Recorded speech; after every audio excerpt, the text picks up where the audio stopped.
workshop of cybersecurity conducted by Tech Defense. In the workshop, we will cover cybersecurity fundamentals and explore different types of malware. This workshop is an excellent opportunity for students to gain practical knowledge and skills that can help them protect themselves and their future organization from potential cyber threats. So, without any delay, let me introduce you to the speaker of this workshop. It's my pleasure to welcome Mr. Aman Varasia here. Mr. Aman is a skilled trainer with over 3+ years of training in the cybersecurity and programming domain. He has completed various projects and certificates in cybersecurity and tech domain. We are honored to have him here today, and I am confident that you will find the insights and expertise to be invaluable.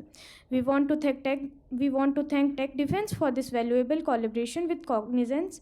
We also want to thank our title sponsor Avalanche and our workshop sponsor Intel and Sarthi.ai. So please join me in welcoming Mr. Aman Varasia. Thank you.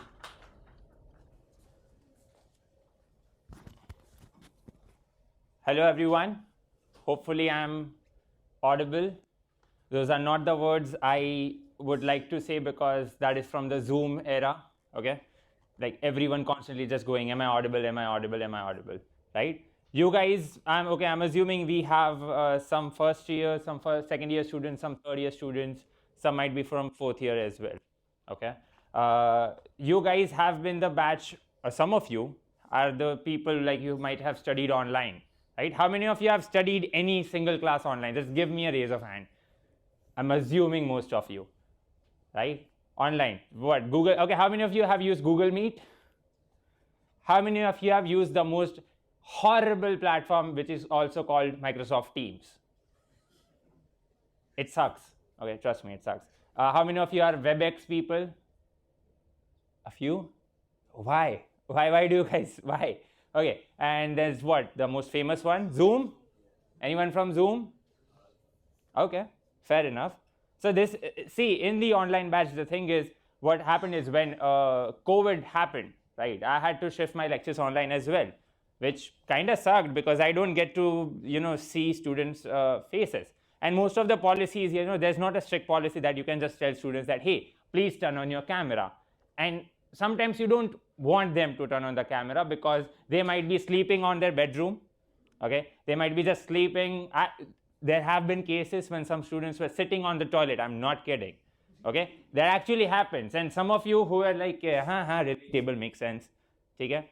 I have seen people do that, okay? But when I was taking online classes, there was one thing that always, was in the back of my head, which is, what about security in this case? Like, what about security? There have been many cases where passwords get lost. Okay, when universities assign passwords to students, but what would happen is university is sometimes lazy, right? And it's not usually lazy, but the thing is because they have thousands and thousands of students, university now has to give password in a very formatted manner. Okay, so there would usually be one sheet with everyone's email addresses and then password next to them. Right. Now the thing is, the sheet is shared with the entire class. Now you might see some issues with that, right? If everyone's password and ID is shared with the entirety of class, you can technically just hack someone else's account. It's not hacking at that point, okay? I wouldn't call that pathetic thing hacking, right? What would happen is you can just take someone else's ID and password and you can log in. And in most cases, some universities, at least the university that it shall not be named, okay, the university that I was at, what they did is they had a Google Workspace account, which what would happen is that students would usually take that Google Workspace account and put it on their Android smartphones, right? And now if you're even a little bit tech savvy, what would happen is if there is a Google account on your phone, and if it is connected with whatever is the Android version of Find My Device, okay, what would happen is you have full access over their entire Google account, which meant in theory, any student can access any student's location history, okay, their browsing history, search history. That's the worst thing, okay? And you guys might be thinking, oh, there might be some adult stuff. No, you know what's the most embarrassing thing? Some student typing 1 + 1. Okay, some student typing, okay, let me just confirm what is 38 + 40. Instead of answering 78, they'll be like, oh, I'm just gonna go and search it on Google, okay?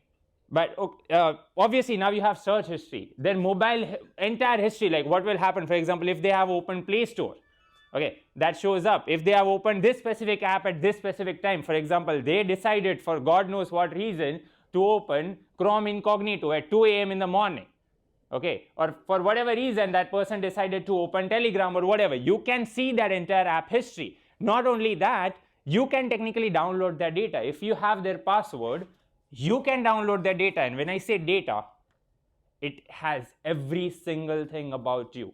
Okay, in fact, I would like to make a wager in this conference, workshop, whatever, that Google or any company knows more about you than your own parents. Google or any other tech company knows more about you than you yourself do, than your spouse, your boyfriend, your girlfriend, whoever it is. Google specifically knows more. Okay, can anyone tell me what is the business for Google? Like, what business is Google in? Anyone? But just raise your hand, and or you can just shout, it's fine. You don't have to raise hands. Advertisement. The business is advertisement. Okay, you might be thinking, no, but they are a search engine company, if that makes sense, or they have the largest video hosting platform, YouTube, or they are a hardware, they make Chromebooks, they make their Pixel phones. No, their main business. How much percentage of the revenue is from ads? Anyone? Any guesses? 10%? 20? Yes, it is close to 79%. Okay, all of that business comes from ads. And now you guys might be thinking, wait, I signed up for a cybersecurity workshop. Why is this dude coming here and talking about data? Well, the thing is, whatever workshop you may go, whatever field you may take up in tech, okay, be it data science, be it machine learning, be it AI, okay, every single one of these tech industries, even your, garden variety Android application development or web development, in fact, I would argue web development more, all of these, they have a hint, they have a spice of cybersecurity, and it is important. Okay, coming back to our own thing, what we are talking about, the thing is you can get data, and now your data does not just include Google search history, but it also contains your ad interests. Okay, for example, you are scrolling. Let's say you're scrolling on search, and what was the search result that you stopped at to look for even just one more extra second, right? You saw that specific search result, you stopped, you were scrolling and you stopped. It was like, that looks interesting. That is also cataloged. Okay, every single game ad that you might have gotten while you are playing Flappy Bird or whatever kids play nowadays, right? Whatever you were playing, every single ad that you got, that was categorized. Let's say you got an ad for Raid Shadow Legends. Let's say you got an ad for Clash of Clans. Let's say you got an ad for Clash Royale. Whatever the game might be, you got an ad. Right? If you click on it or if you try to exit it, every single information. Let's say you are on YouTube, there's a Zomato ad, right? Like, especially if you're browsing YouTube at 11 p.m., there's a Zomato ad. Like, are you hungry? And I'm like, yes, I'm hungry. Why would you show up at this time? Right? That is what happens. All that information is packaged. Last time I took a Google Takeout, when you download this data, it's called Google Takeout. Last time I took a Google Takeout, guess how much gigabytes of data Google had on me? I'm not including the photos. Any guesses?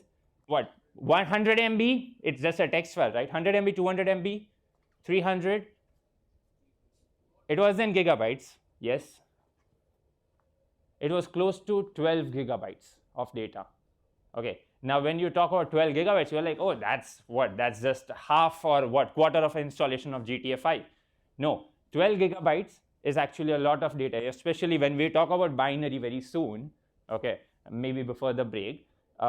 When we talk about binary, we'll see that 12 gigabytes is actually a lot of data, especially for text. Okay, that's literally billions and billions and billions of lines on you. Okay. Anyways, coming back to our original problem, which was, these universities had terrible password practices.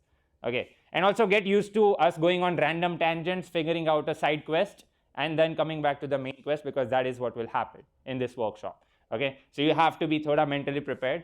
Okay, anyways, coming once again, see, I get distracted easily. Coming back to the main point, which was these were terrible password practices by these universities, right? And now I suggested a simple solution is that why don't you just email every single student their own password, right? And they're like, that would be difficult. How do we do that? And I'm like, no, that's not difficult. You just run a very simple Python automation script, You put the mail details and that's it. Every single student gets their own password, right? They implemented that change. It worked fine for the first 2 months.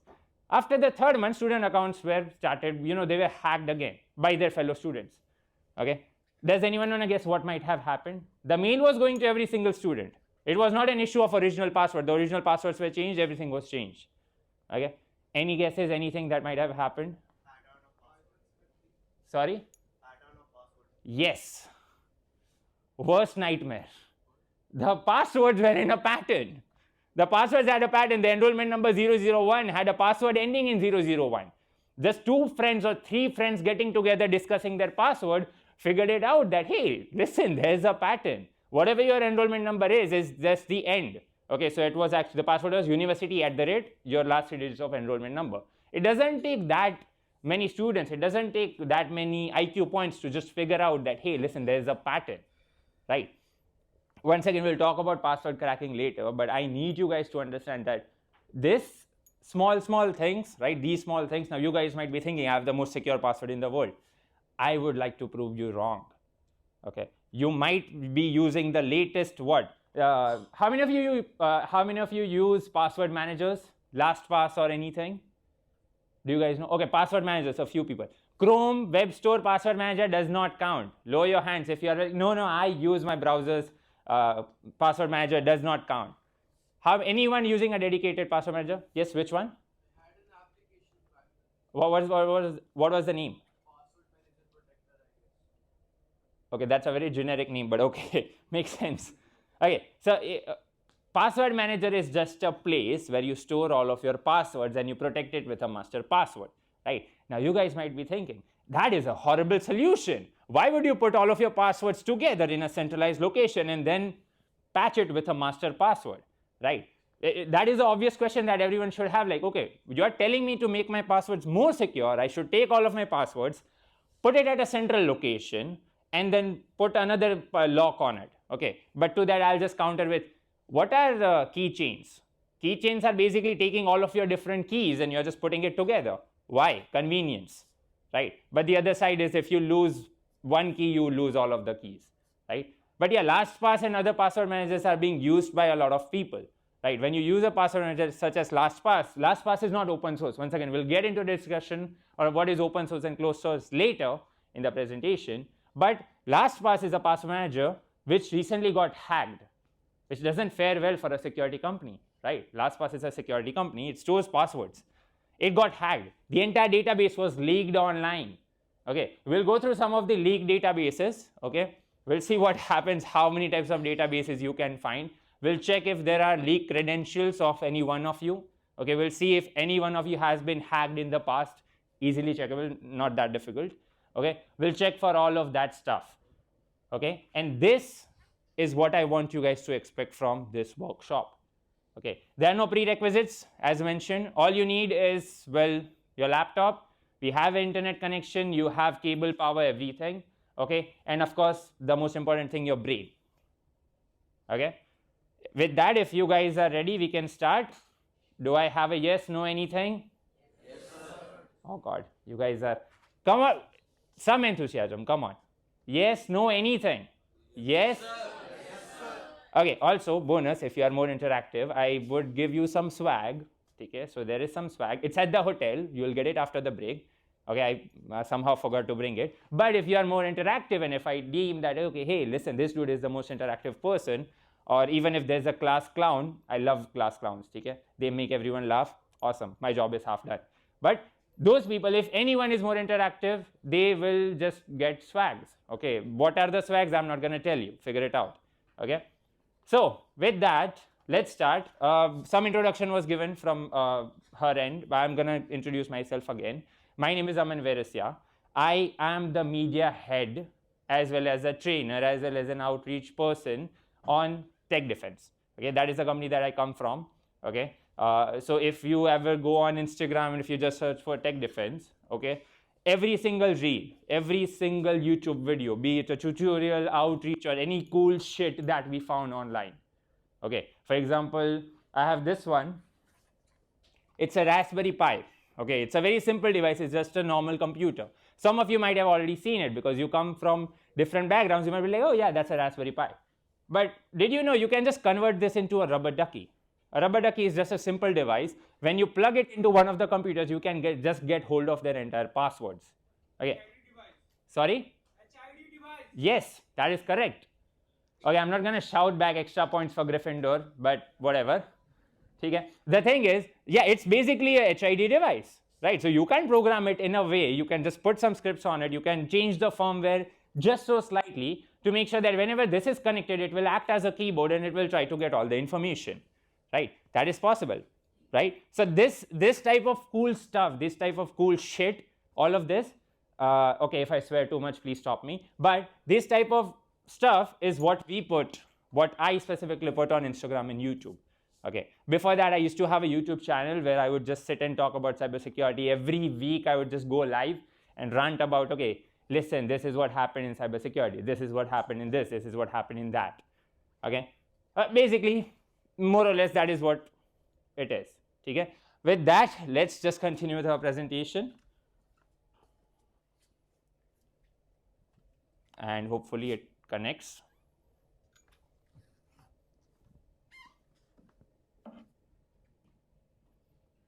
Not a good look, huh? First slide doesn't work. Oh well, never mind.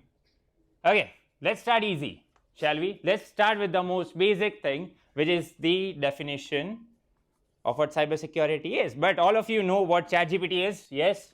You must have interacted with ChatGPT at least in one form or the another. Yes? Okay. So let's just start with that. Why don't we, right? Let's keep up with the trends and let's see.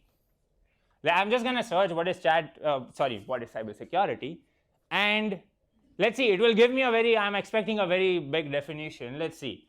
Cybersecurity refers to the practice of protecting computer systems, networks, and then other digital devices, blah, blah, blah, blah, blah. Boring stuff. No one cares about this. Okay? No one cares about this. But let's try again. What does it actually really mean? Right? What does it actually mean to have good cybersecurity? What is, in fact, cybersecurity? Good question.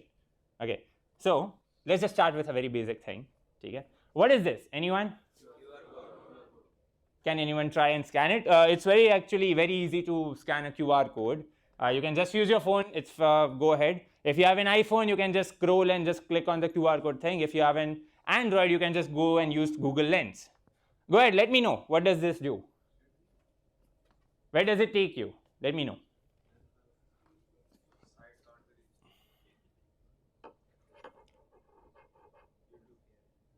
YouTube?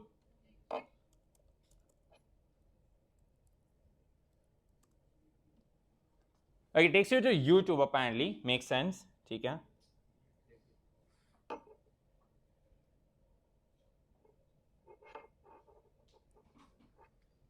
Okay, most of you might have reached, apparently I have 32 to 46-ish results.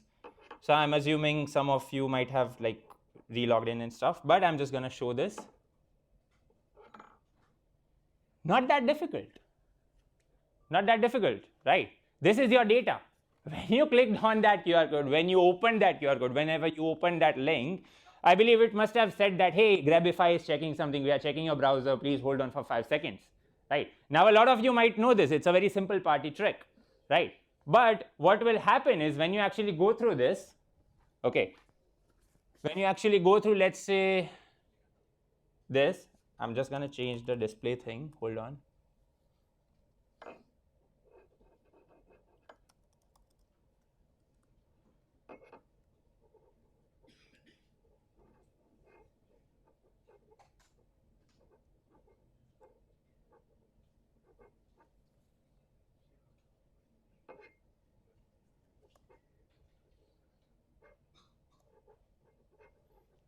Okay, cool.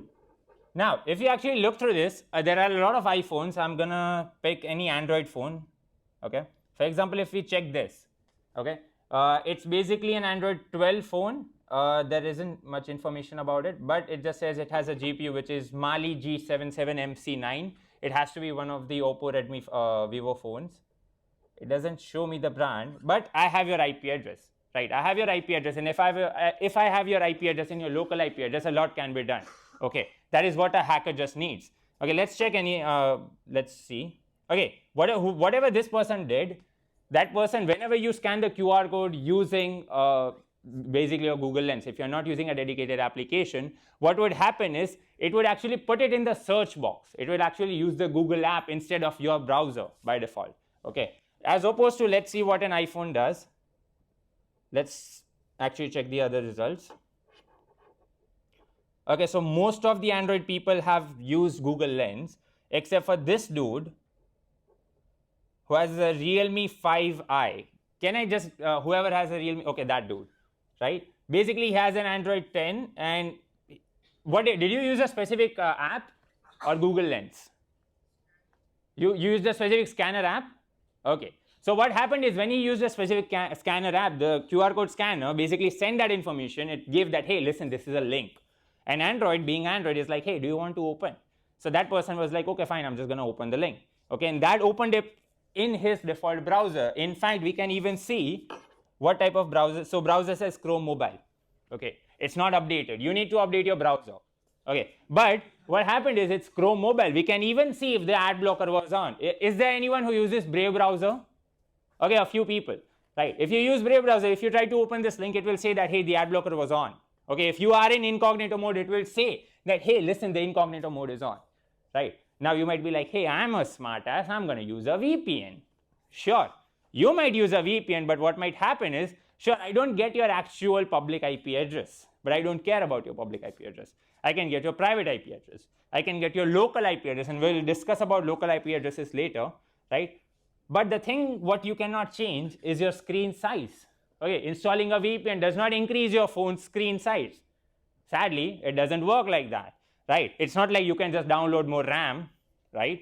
So once again, you can do that, but the thing that you cannot change is the time zone. If you notice, there's a time zone here, and it says Asia, Kolkata, GMT plus 5:30, which is what the IST time zone is. It's 5:30 UTC, right? So basically, you cannot change that. For that, you will have to actually change your phone settings. You will have to change a lot of things. Okay. Now, you might be one next, higher level smartass, be like, you know what, I'm just going to use a Tor window. I'm just going to use the Tor browser. Now, if you use the Tor browser, a few things will change. Screen size will change. Incognito mode will on. It will be turned on. Ad blocker will still be off. Language still stays the same. You cannot change the language that you are watching stuff in, right? I still have enough information to make sure that I have a digital fingerprint of you. That's the thing. This is all about data collection. Okay. So whenever the next time you open up any QR code, because you guys just came, for example, every single one of you must have registered, right? There's a QR code right at the door that, hey, scan this to register for this event. Okay. You don't know where that link goes. Without opening, you don't. Okay, especially on an iPhone, the thing is you scan something and it just takes you there. It doesn't even stop to ask you that, hey, are you sure you want to go? Android is considered enough that, hey, listen, dude, are you sure you want to go there? Okay, and then we are like, yes, don't, apne baap ko mat sikha, basically, right? You click and it goes. Whereas iPhone is like, okay, listen, I'm just gonna take you. You have to just trust the entire process and it will work out. Sometimes the presentation doesn't work out with Apple. Okay, anyways, I have data. Let's take one more iPhone ka example. Okay, I think this is a Samsung device. Okay, who has a S21 FE 5G? Okay, that dude, right? So basically, Samsung devices are kind of more secure when it comes to fingerprinting. Okay, but yeah, he is using Chrome Mobile. His Chrome is updated. Good. You should always update your apps. But what happens is okay, let's just see his user time. We have his exact time when he clicked the link. That is not our time. That is the time of his mobile phone. If he changes that and if he opens it, the time will change. Okay. We have his IP address. Okay. And local IP. Are you connected to the Wi-Fi? No? Okay. Then that is your GPU and you have Android 13, Chrome Mobile and your user agent. Okay. And the platform that you are running is basically Arch64, which is what your architecture is. Okay. That's it. The entire exercise was just to, show it to you guys that it's not that difficult. The tool that I'm using, if all of you want to give it a try later on, the tool is called Grabify. Okay, you can just use that. There are other options as well. There is something known as canary tokens. Okay, canary tokens is actually a very powerful tool because it will make a Word document for you. So there are options in Canary tokens. You can actually create a Word document and send it to your friend. You can send it to your friend, you can send it to your teacher, especially this is important for me as a professor. The thing is, yes? Sure. Okay, so as a professor, it is actually very important. So basically what I do is I create a doc file. A doc file just says that, hey, assignment.txt or docx, right? When I send that file, whenever a student opens that file, I get a notification on my email. Even if the student is actually opening that file on their actual computer. Not only that, I get information that, okay, what folder is it in? Okay, if you take your assignment and if you are an OCD freak, what would happen is you have folders upon folders, right? D drive, then you are like, okay, this then you be like this specific class, then be like this specific subject, and so on and so forth, right? That is what would happen. I would get the entire path as well as some information about your computer. Okay, so feel free to check out Canary tokens. Once again, if someone wants to still check it out, we can do it in the break. Okay, but Canary tokens, just remember that. Okay. Anyways, going back to our presentation,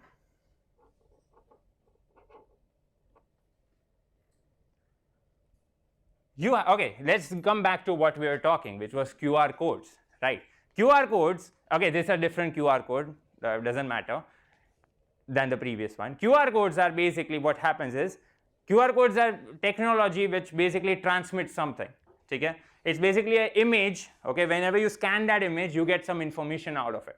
Okay, it's basic encoding and decoding. Okay, you might have seen another type of QR code which a lot of you have on your desk. Okay, you have a QR code on your desk and it's just a one-dimensional code, what you call barcode. All of you have it, right? All of you have seen what a barcode looks like. Barcode is just a one-dimensional QR code. QR code is basically, or what you can just call it, it's a two-dimensional barcode, right? QR code has basically information. There are 4 different points. Okay, does anyone know why are there 4 different points on a QR code? Anyone? Why not just use the entire, why are there 4 random squares? Why not just use this part as well? Alignment, yes. Okay, what would happen is if you actually put 4 different parts, then it becomes fully symmetric. It's useless. Your phone cannot figure it out if it's the right way up or if it's upside down.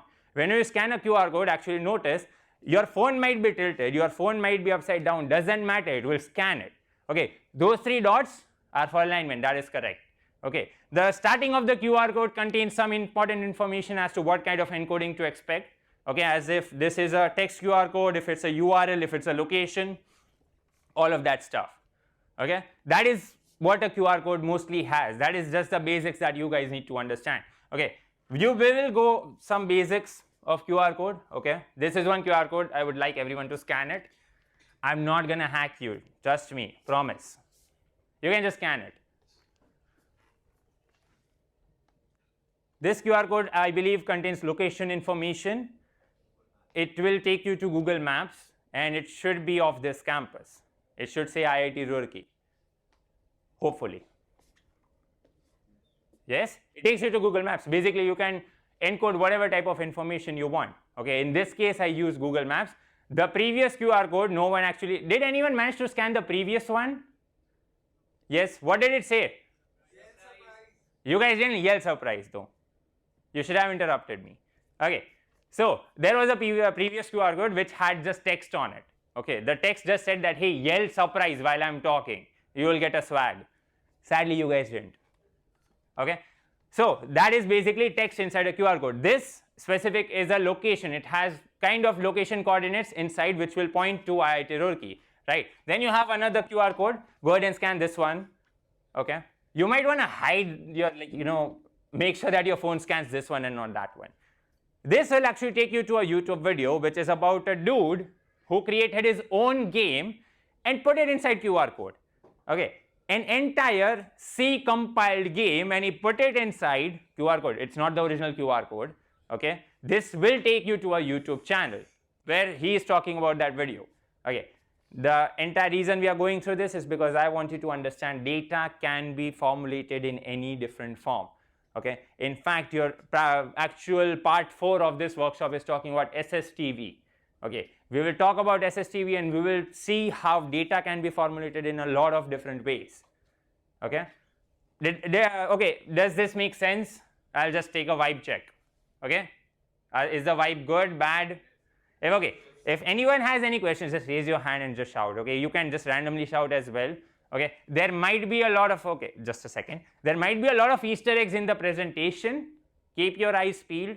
If you find something important, if you solve the code, okay, not the QR code, but if you solve the codes in the presentations, and if you manage to figure out the treasure hunt, just yell whatever the answer is, or maybe do whatever the action it says in the treasure hunt and get a swag. Okay, or maybe, who knows, you can pick up one of these Raspberry Pis. And if you know, Raspberry Pis are actually very expensive right now. It's very difficult to get your hands on one. But yeah, make sense? Cool? Yes. What? Go on. Did anyone say sir from here? You should make sense. Yes. Sorry? Do you ask make sense or not? Oh yeah, okay, so you say, okay, got it, sorry. So what about the security patches that we get every month? On your Android? Yeah. What about that? What's your question actually?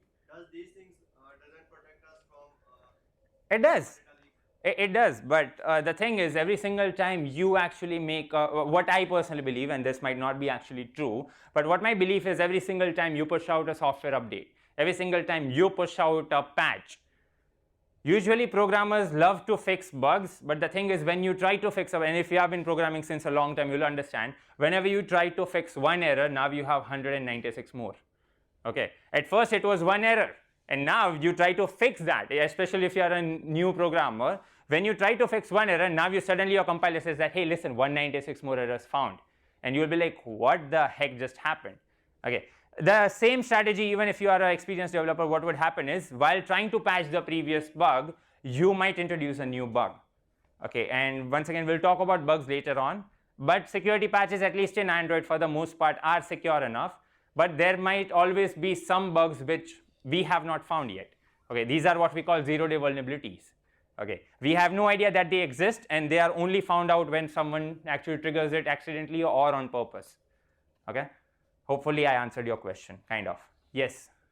Sir, it was said that Apple phones are more secure than Android phones. So if Grapify can take the same data as Android phones, so what's the difference? Okay, so whenever we have this general discussion about Apple versus Android, and I really love to get into that debate because it's always fun. But the thing is, yes, iPhones are more secure, but this data that we actually Grabify picked up, that data is actually sent by your Android phone or any browser in general, even your Windows, Mac OS, and Linux, okay, to the websites. This data, if you actually notice, is important data. Why do you might be thinking, why does my website need my IP address? Well, first of all, to communicate back with you. Okay, why does the website need to know if you have an ad blocker or not? To serve you ads. Why does the website need to know if you have incognito mode on or off? Because it needs to know if they should send, or at least put the effort of trying to send you cookies or not. Okay, why does it need to show you the specific time or time zone? Because it needs to figure out what region are you coming from. If you actually go to a lot of websites, for example, if you go to apple.com, it will show you different prices based on your different regions. It will say that, hey, listen, it seems like you are on the United States site, you are from India, do you want to go to the Indian site? Okay, that will happen on a lot of different websites. All that information is actually used by the web server. Okay, and that is why it is important. It's not about privacy, but this data is actually being sent out from all of your phones every single second. In fact, I would argue every single microsecond. Okay, because your phones are constantly checking in the background that, hey, is there a new WhatsApp message? Hey, is there a new Instagram message? Hey, what's the update? Right? The push notifications that you get, regardless of if it's Android or iPhone, this data is being sent. As a hacker, your job will always be to take whatever data was given by default and take it and use it in a different form, or just try to exploit something. Okay, does that answer your question? Okay, if not, we will get into a debate about what is better, Android or iPhone. Okay, but later, not right now. Okay, this is a simple QR code. Well, okay, once again, we are back to QR codes. If you scan this QR code, what is you can just go to Google Pay and do that. Don't do that unless you are feeling very charitable. The thing is, these are the types of QR codes, and in the recent years, we have, no one is scanning this, right? I'm going to change it. Yes, it's just my UPI. You are not going to find any clues on that. It's not a treasure hunt. Okay. Now, the thing is, there have been a lot of scams. There have been a lot of scams in, our day-to-day lives as well, where someone scans a QR code and they don't actually verify if it's the same person. Okay, and it's not that actually difficult. You might go to a shop, for example, and you can just take your part of the QR code and you can just, put a sticker on it. Put a sticker on their QR code with your own QR code.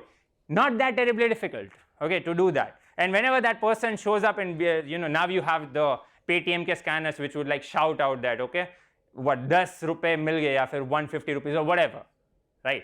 The thing is, before that technique, when obviously Paytm introduced that because people were sending money but the shopkeeper wasn't receiving it, okay, that money was going somewhere else. Now we can take this one step further. Now you might be like, obviously this is a government approved thing. Government police will obviously catch based on the UPI number, blah, blah, blah. Yes, you are kind of correct. Okay, but once the money is gone, it's gone. Okay, if the money is taken out of the other bank account, police cannot do anything at that point if the person just decides to get up and run. Okay, this might be a Bitcoin address. If you send some Bitcoin to it, it's gone. Okay, no law agency or no law enforcement is going to even try to help you on that. It doesn't make sense. Okay, it's just gone. That's it. Okay, then, well, basically moving on to the next slide. You have three different types of hackers. Okay, you have a white hat hacker.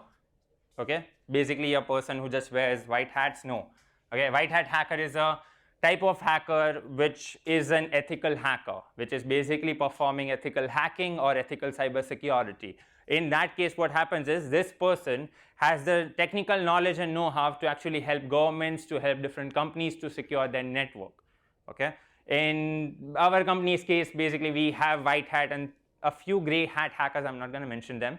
Okay, but white hat hackers basically are the people who protect the good guys. Okay, we're going to make it very binary in this case. Then you have obviously the gray hat hackers. Now gray hat hackers are not your typical garden variety hackers.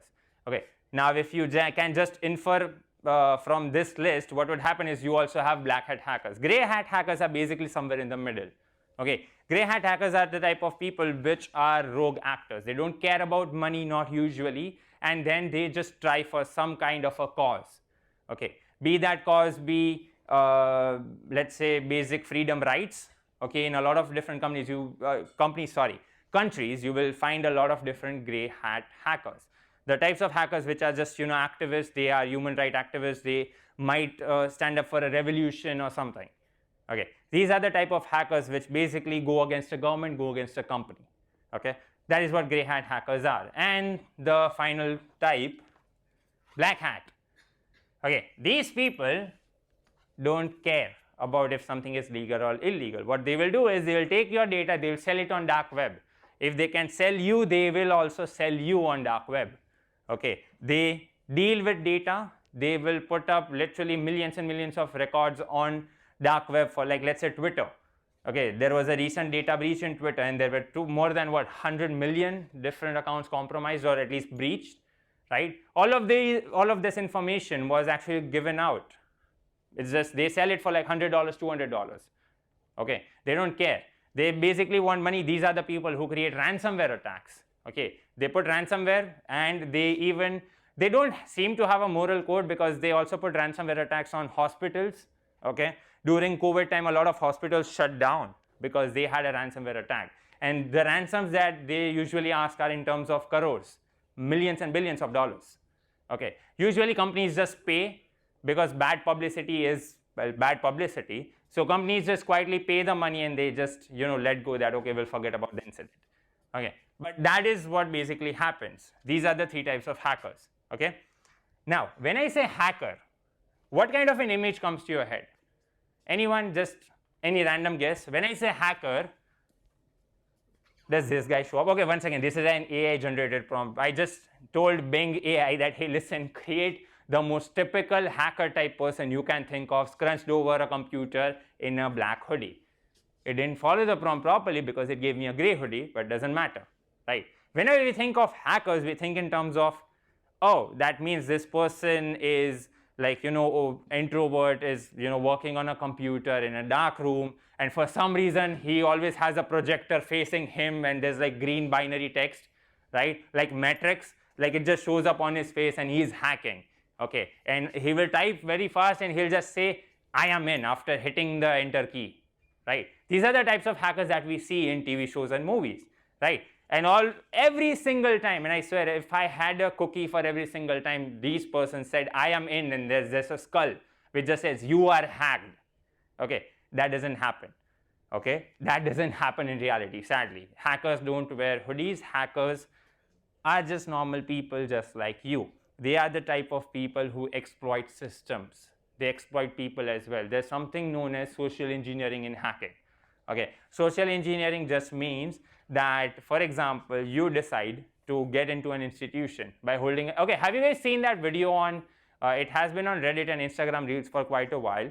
You can actually carry a ladder. Two people carry a ladder and just some construction equipment, and they will get an entry into every single institution. Okay, you can also try that. Just carry a ladder, some construction equipment, and whatever nightclub, movie theater, institution you want to get into, you can. Because the security guard is like, oh, you are the workers, okay, sure. No one stops you, okay. And this has been an actual case as well. Back then, when I was actually going for interviews, it was a walk-in interview, right? And I found a lot of security loopholes, which was that the security guard didn't care about what type of person entered the company, right? You can just walk into the company and you can just ask for a few, directives here and there. I told the receptionist that, hey, I am very nervous. It's my first interview and I have this. I am feeling very nervous. I'm having a panic attack. I don't have my resume with me, or my resume was burned or whatever. I just make up a reason, okay, and tell them that, hey, can I please have your Wi-Fi? My mobile data is not working. My 1.5 GB is gone, okay. I really need help, okay. And on purpose, I use an Android phone, which is like, pretty banged up with like cracks and everything. And I tell her that, hey, listen, this is actually a very important job for me. But the receptionist, she is not supposed to give out Wi-Fi codes. She is not supposed to give out the Wi-Fi password. But she did in this case, right? She did in this case. And what happened is, it took me literally, and I'm not kidding, 2 minutes, 1/22 max, to get into the camera networks. Okay. The reason I got into the camera networks is, first of all, bad practice. Okay. Second of all, I exploited the human condition. The human condition in this case is being sympathetic, right? The human condition in this case is being exploited by the fact that you want to naturally help other people, right? If you see someone who is in a state of despair, you try to help that person, right? And what happened in this case, when I got access to the Wi-Fi, I actually scanned the entire network. When you scan the entire network, the thing is, there are many routes. So there was a router which had a default password. Okay, the default password, does anyone know what default passwords they might use? You guys are smart people. Any guesses? Yeah, sometimes 000, usually that's for Bluetooth pairing. But admin or admin password or administrative password. Usually these types of passwords are by default used. And what happened is, once you gain access to the router, you can actually figure out other devices on the router as well. And that included a few security cameras, at least the reception area. Okay. When you get the IP address for that, you can actually get to the security camera. And I believe the company that they were using was Dahuja or something. It's a security camera IP company. And they had a few exploits. I tried those exploits, didn't work. I tried hacking it. Okay, I spent like 60 seconds on it and I was unable to hack it. Then I realized that, hey, Aman, what are you doing? These are just humans. They don't, it doesn't matter if I can crack the security or not. I just need to figure out the password, right? And what happened is, I just asked the receptionist that, hey, listen, could you please repeat, this Wi-Fi password is not working. Could you give me access to the other Wi-Fi? Okay. I asked for the password, and the other password that she gave me apparently also was the same password for the security camera. She didn't know that. But her manager, or whoever the manager's manager was, they just used the same password again. If it's not default password, it's the same password, right? Now you have access to the entire company's camera controls, and well, you can basically do anything. Because it's an entire security system. You can set up motion alarms, you can set up the fire alarm if you wanted, okay? You can set up basically notifications that if a specific area was moving, okay, if there was movement detected, send me a notification. It had parking, it had the reception area, and it had the inner, like niche wala parking, okay, and a few lobbies. That's it. But this was what? This took what? 5-10 minutes, the entire thing. Okay, it was a mix of social engineering and default passwords. It's not that difficult. Okay, the next time whenever you join a Wi-Fi network, just check what kind of devices are on it. Okay, we will actually show that as well. I'm just waiting for the permission from the technical team, but I'll show you that on the Wi-Fi network how you can scan the entire Wi-Fi network and how you can get access to it. Okay, now because a lot of people here are like, okay, I want to hack the Wi-Fi network, even though I have 5G connection. There's just this satisfaction, with hacking your neighbor's Wi-Fi network, right? That's the thing. There was this other scenario where I believe I was in a hotel, but the next door, it was a hotel, it was a very weird situation, but the hotel is in a residential area. Okay, now this dude next to the hotel, like you can still get, faint access to the Wi-Fi. Okay, default passwords once again. In this case, it didn't actually take that long because you can do something known as a handshake. You can just capture the handshake of the Wi-Fi file. You can just get the handshake and you can try to brute force it. Default passwords plus there's like something known as a word list. I just went through the word list and it was one of those passwords. I gain access. Now when I scanned his network, or his or her, I don't know who that was, there was a solar panel thingy on the rooftop. Okay, and now if you have recently in India everyone's converting to these solar panel rooftop thingies, they have a smart router. Okay, a router which monitors their electrical current. A smart device basically which monitors the electrical current coming. It's basically a smart device, right, which will send information to your Google Assistant or your Siri and let them know that, hey, this is how much energy you are saving, right? But the thing is, if you actually go to the portal, it's a very similar router type page. If you actually go on the portal, doesn't actually take any passwords. Not even if it doesn't even ask you for the password, right? There's an option which says reset. There's another option which says stop the electricity thingy.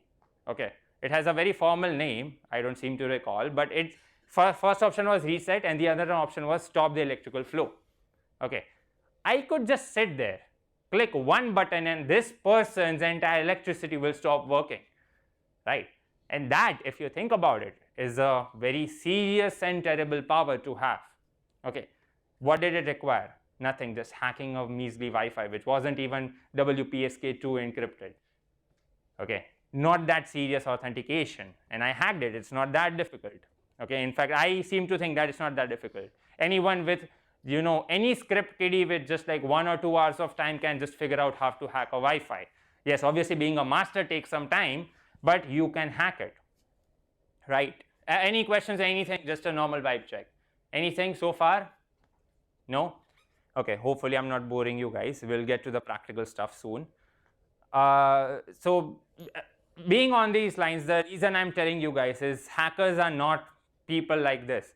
Hackers are just people who love to exploit something. How many of you are gamers? Just raise your hand. How many of you are gamers? If you play a mobile game, that counts as being a gamer. Yes, controversial. But if you play PUBG or Call of Duty Mobile or whatever, you are kind of a gamer. That's fine. If you use what, PS3, PS4, PS5 console gamers, that's fine. Okay. So just raise your hand again, please. Okay. Okay, I'm going to ask you, what type of games do you play? Give me a name. On what system? PC? I play on both PC and maybe like a strategy game like chess or something like that. Oh, chess. Okay. That's like the oldest game recorded. And what else?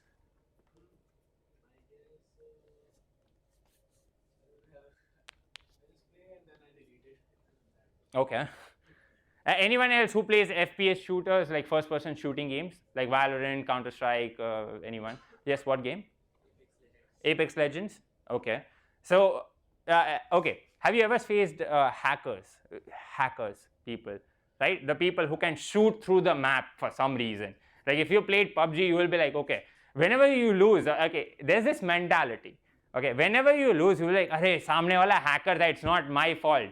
Okay, my phone overheated for some reason and my ping dropped and the ping is very high and the frame rates went down and there was a hacker who could shoot through walls. But sometimes that is actually correct. Sometimes these are not excuses. Sometimes there is, I'm not gonna, call them a hacker. In this case, they are using actually a very simple program which actually renders out some information and they can now see through walls. Okay, these people who are using aimbots, they are not technically hackers. They are what we call script kiddies, right?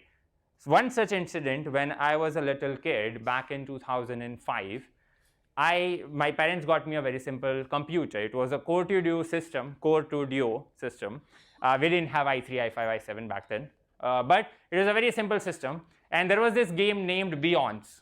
Okay, now there was a very difficult level. It was a very 2D platformer game. It was not that 3D type, so it didn't have much graphics. But the game was actually a 2D platformer, and it had one level which was very difficult to pass through. Now, me being me, I decided to go looking through the files. You can actually go in program files, and that's where you find the game installed. You can just go in there, and I found a few config files. I opened one of the config file, and I actually realized it had something known as max health equals 100. And I saw this, and I was like, hey, that's weird. What happens if I put the max health to 0 by default? So I did that, and I opened the game. Turns out my game wouldn't load. Every single time my game started, it would actually go in a very simple loop, and it would be like game over. Every single time you start the game, it said game over. It didn't make sense because my character would start with 0 health, and there was some logic in the programming which said that, hey, if character health goes to 0, restart the game. Okay, now it would say game over. It would start the game again by default without even asking you, and then it would game over again. What I created by mistake was a very simple boot loop. It would start the game, game over, start the game over, on and on and on and on. Okay, that was the very first taste of virus or malware that I created, right? That is what happened. Now I thought, what happens if I make my health -1? What happens? You might be tinkering, you might be thinking, what happens if I do -1 here instead of 0? Turns out, because the way logic worked and because they were using unsigned integers, okay, -1 gave me the highest value. In this case, it was 255. It was out of bounds. It didn't care, which means my character had infinite health.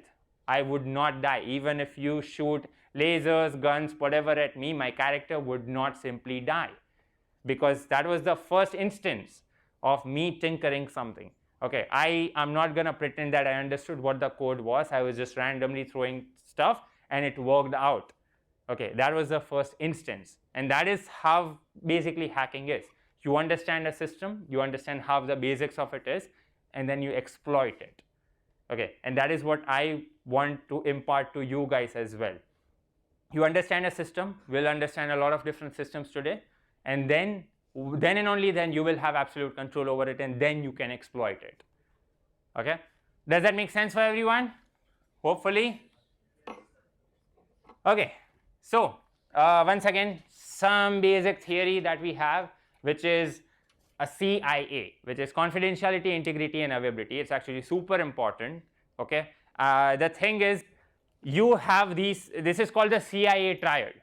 Okay. The CIA triad just talks about how these three things, confidentiality, availability, and integrity, are super important to any type of organization, institution, application, or whatever you may have. Okay, these three things actually make up most of your life. Your WhatsApp follows these three things. These are just concepts that your WhatsApp has to follow. Your Signal, your iPhone, your Android as a whole, the whole thing, it has to follow these concepts. Even the cryptography, even the simple act of this presentation actually working is based on the fact of confidentiality, integrity, and availability. Okay, the CIA triad is important. Okay, I'm gonna on purpose not get into this. Okay, we'll actually get into this later on, and you might realize there are a lot of jumps in the presentation. But if you understand all of it, then okay. No, I'm not telling that to you guys. In fact, that is also not my chat history. But that was the name of the malware. That was the name of the malware that was created back in 2004. Does anyone remember this malware? There was a virus named I love you letter. It was a very simple virus, and what it did is it actually, whenever you get an email and if you click on the link, it would automatically run, it would overwrite files in your system, basically deleting them, and it would exchange those files with its own copy. Okay, this was the first documented case of an epidemic or pandemic hitting the entire world on basically the digital level. Okay, the dude that created this did not do it for ill intentions. The reason being, he was too poor to afford internet. The reason he created this virus or malware at the start was he was actually writing a thesis. He was actually writing a thesis for his own master's program, right? And the thesis was rejected, and the thesis was everyone should have access to free internet. He thought that it is a human right, that everyone should have access to the untethered internet. So he wrote this piece of code, and what this piece of code did is, it would go on everyone's network and steal their internet credentials, which just meant that he would have those ID passwords to gain access to a faster internet. That is what his initial cause was. He wanted to do that, right? And he did that. But there was one setting in the virus. He just thought that, hey, what if I do not keep it contained to this city? Like what this virus did is it would actually go on your system. It would actually take out the Outlook contacts history. It would take out the Outlook contacts history, and it would go and email itself to all of these email addresses, right? Now what happens, now I'll just want you guys to be in that scenario. Imagine you, let's say you have your classroom, okay?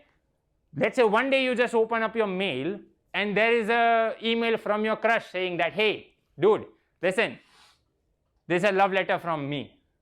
You can obviously open it, right? This is kind of social engineering, but you are getting a love letter, basically from your crush and, well, also the rest of the 59 other people, but you don't care. You're like, hey, listen, I'm getting an email, right? You open it, and the moment you open it, it has a VBS extension, it is basically a Visual Basic script. It will overwrite files, and it's gone, right? And what happened is that dude changed the parameters in such a way that it was not limited to the city, it was not limited by IP addresses, and it was all over the world. United States Defense Department actually had to shut off their mail accounts so that they would not receive, right? Because there was no way to stop this. You get an email and someone would click it. That is the human nature. You click on it and you get it. That's the thing, right? And so they had to actually shut down the mail department of the defense for at least a few months until this situation was brought under control, right? And then they introduced technically our new modern age antiviruses. Okay, so I would just like to ask a question to you guys. How do you think an antivirus works? Anyone? Just a basic concept of like what is an antivirus or how does it work? Anyone? A pre-registered database of viruses? Okay. Okay. Definitions of them, like what virus is and Yes. That is correct. We both are correct. So basically what an antivirus does is it has a series of definitions. It has signature definitions for all of the different viruses that are available. Okay. And what would happen is basically antivirus, every single time you update your system. Okay. If you have Quick Heal is actually very notorious for updating itself in the background. Okay. You can just right click on your, for example, Quick Heal, and it will auto update. It will try to auto update. Right? It will get all the latest definitions from the internet, and every single time it sees a new file, it will scan it and it will be like, hey, listen, this looks very similar to this virus that I found, right? And it will actually flag it as a virus.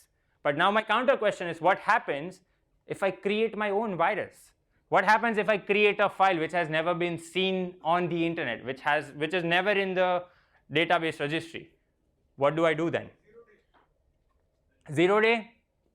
Not exactly. I think heuristics can also work if he can check how that file is working also. Okay, so you are talking about heuristics, which is a very kind of a very interesting thing, because okay, what he mentioned is heuristics. That antivirus, instead of scanning, obviously if you have a very big file, let's say a single file of which is let's say 12 gigs, your antivirus is not going to even try to scan it. Okay, it's going to use something known as heuristics. Heuristics meaning it would actually figure out what type of behavior this virus has. But to make sure that you have heuristics running, you have to run the file. But that seems very counterintuitive. Why would you run the potentially infected file? Any other options? Yes, heuristics is technically correct, and we do use that every now and then. Yes? Anyone? Sorry, blacklist and whitelist of what? But how would that change the fact that there's still a virus on your system? Like, how would you know beforehand? What if you get a file which is actually very important from your professor? right? We usually get files, for example. See, you might have set up the most perfect Google Classroom or Teams implementation, but you will still get notes from your friends on WhatsApp. What happens? What if there's a virus inside that? It's what I'm trying to say is, unless you are a very big organization, there is no way for an individual to actually sit and whitelist and blacklist everything. Anyone else? Run it on a virtual machine first. Yes, that is absolutely correct. That is what we call sandboxing. Okay, sandboxing is a very simple concept where I actually take the file and actually try to run it, and then I see its intentions. Then I see that, okay, listen, this file wants to go and delete my system32 folder. Bad news. So antivirus is going to be like, hey, listen, that doesn't seem very good. What I'm going to do is I'm going to not let it run. Okay. And even if you had heuristics, sometimes there is something known as code obfuscation.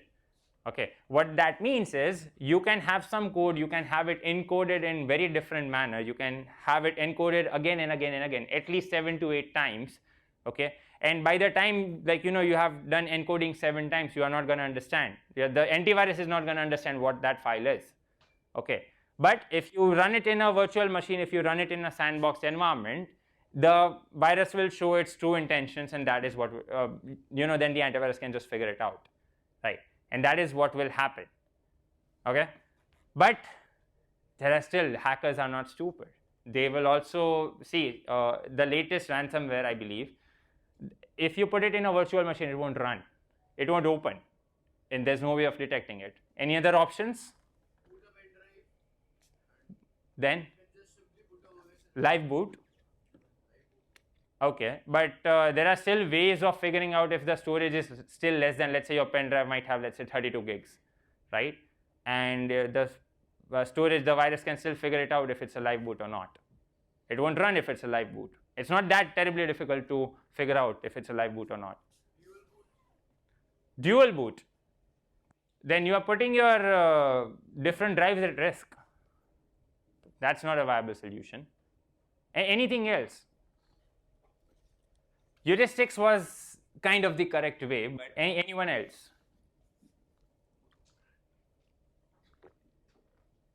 No one? Try to remember what other workshops are going on. Side by side, over these past 3 days, there have been workshops on what? Anyone, any guesses?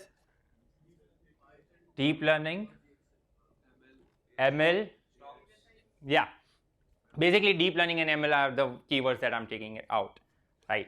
Sometimes you have to use artificial intelligence to figure out something, if it's a virus or not. Yes, there is no guarantee to have 100% accuracy.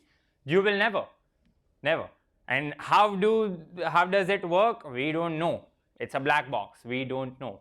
And AI and machine learning algorithm will always be a black box to us.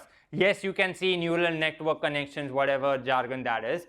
You can see that, but it's not going to matter. You will not be able to decipher what it does. Okay. Once again, this is not an AI or machine learning workshop, so we're going to move on from that.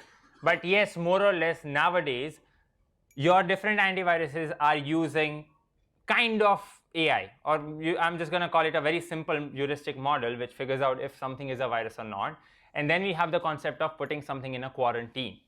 Okay, if it is good enough for 99% of the cases, that, see, it's always better to have false positives than false negatives when it comes to cybersecurity, right? You would rather have a file show up as a virus when it's not, okay, rather than having a file which is actually a virus, but the computer is like, hey, it's fine, let's just run it, right? The same goes for if you go for, let's say, a COVID test. It should be the case that you should get false negatives more than you get false positives more than you get false negatives, right? Because you are just being cautious. And that is the kind of funda that we follow in cybersecurity too. Being on the red team, being on the blue team, you have to think from both sides. Being a red teamer means now you are the attacker. Being a blue teamer means now I have to figure out how to protect from this, okay? Yeah. I don't know if this is visible, but every single Mac OS or Linux user here is like, viruses? What are those? We don't get viruses, right? But sadly, the thing is, even Linux users get viruses. This meme is not entirely accurate, right? Okay, how many of you use Windows? Give me a raise of hand. How many of you use Mac OS? Okay, a few Mac people. Okay, keep your hand raised. Mac people, keep your hand raised. This has nothing to do with cybersecurity, just a general concessions. Keep your hand raised if you also use an iPhone. Lower your hand if you are a Mac person and use an Android, lower your hand. Okay, that's interesting. Also, okay, keep your hand raised if you use an iWatch. If you don't have an iWatch, lower your hands. Okay, so you might be fully in the ecosystem. Good. Okay, how many of you use Linux? When I say Linux, I talk about everything from Ubuntu to Kali Linux to Manjaro to Arch, everything. Okay? Okay, a few Linux users. That's interesting. That's fair. Good. Okay, we will not jump to phishing. Sadly, I'm going to take that out of my presentation. But what we'll do is we'll actually try to do some sort of practical before we move on. Okay, we'll not jump to phishing right now. We'll try to do a very simple practical. Okay, and okay, hopefully everyone has a laptop. Can all of you also connect to the Wi-Fi given? The Wi-Fi, I believe, is temp. They're allowed to connect, right? Yeah, everyone, can you please connect to the IIT Roorkee Wi-Fi? It just says temp at the end. Actually, confirm. It's called IITR Open Temp.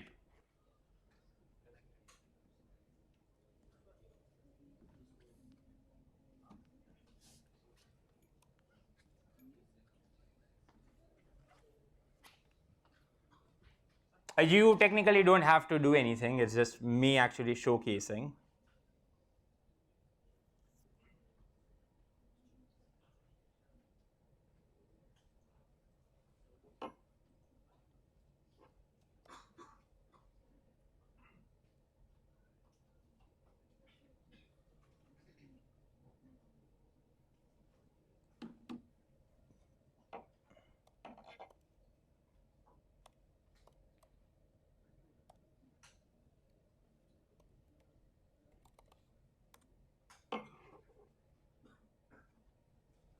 Okay, so hopefully my screen is visible. And what I'm going to do is I'm going to show a very simple scan of the network. Okay, it's not that difficult. Okay, all you can do is you can just download an application named Fing. Okay, I wouldn't recommend everyone to do that right now, but what you can do is you can actually just see the devices on a network. When I hit refresh, it's going to actually check every single device that might be on the network. Okay, so on this network I found 15 so far, and the thing is, it has more than 500 devices, so there's no way for me to figure out what device you are on. Okay, but it's a very simple thing. All you have to do is you have to download an application named Fing, and you can actually search for devices. Okay, when you do that, when you actually search for devices, your laptop or your phone or whatever it is, it actually is responding back to something known as a ping. Okay, it's just a normal ping, and my phone decided to crap out. So in reality, what is happening is you are just responding to a very simple ping. Okay, my phone is right now trying to send out a ping to every single IP address. Okay, and if your laptop is on this network, your laptop is replying back that, hey, listen, I'm here. That is what my phone is saying, and your laptop is like, okay, message received, thank you. Okay, that is basically the interaction that is happening. Okay, it is a bit of back and forth, and then your name shows up. Right now, 506 devices, and we are just 2% of the entire network. Okay, we are just 2%, and as you can see, there are many different devices. Some of them are laptops, some of them are generic devices, which I believe would be just your normal garden variety smartphones. Some of them say mobile, they don't say what it is. There's an Apple Mac OS computer, for example, this one. I'm not sure if it's my computer, but I'm just going to keep going. I'm going to stop the search, and let's pick up, okay,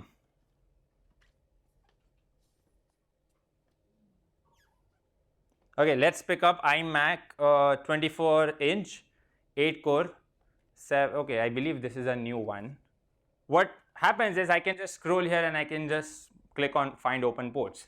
It will actually give me all the open ports on a MacBook. Once again, we'll have a discussion. Slow client connected detected, sure. Internet printing protocol. Okay, usually when you find a router and when you actually search for open ports, what would happen is you would actually see two different types of ports open. One is port number 80, and another, sometimes you will see telnet port 23. Okay, now once again, if I'm talking about port numbers, I'm assuming all of you have some basic knowledge of what port numbers are. If not, we'll get into that. Okay, when I say port numbers are just windows into applications. When I say a port number is open for a specific device, it just means that the device has some kind of application running which is open to certain window. Okay, and that window is our access to that application. Okay, that is what basically this is more than enough to try to hack any device. Okay, we just have an internet printing protocol, which means this Mac is connected to a printer. In theory, if we figure out what printer it is, if it's on the network, we can actually check. We can actually check what the ports are open on printer, and then we can just send something to the printer and it will print it out. Okay, once again, we don't have permission for that. We're not gonna do that. We'll take one more device. We have the main router. I'm not going to touch that. Let's say there's a Windows Lenovo computer. Windows usually does not have much open ports, but let's see.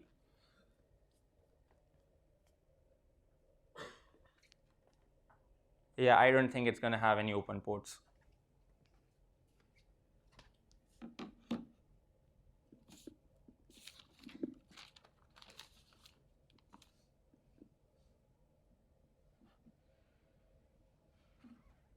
Yep, I don't think it has any open ports.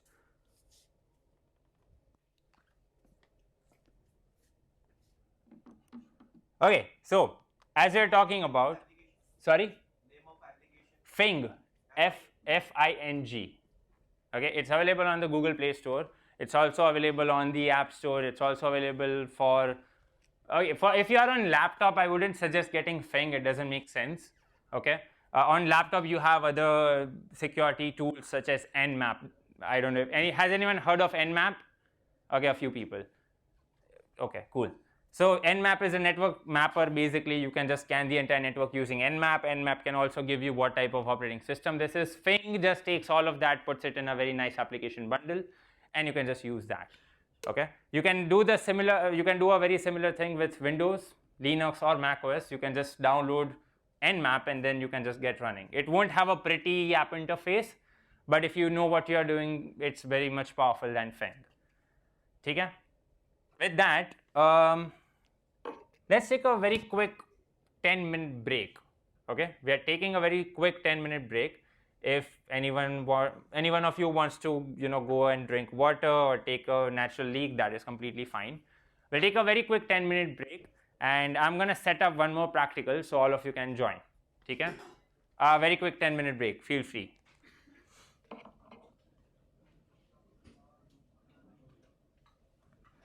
Did someone send me 5 rupees on Google Pay? Thanks.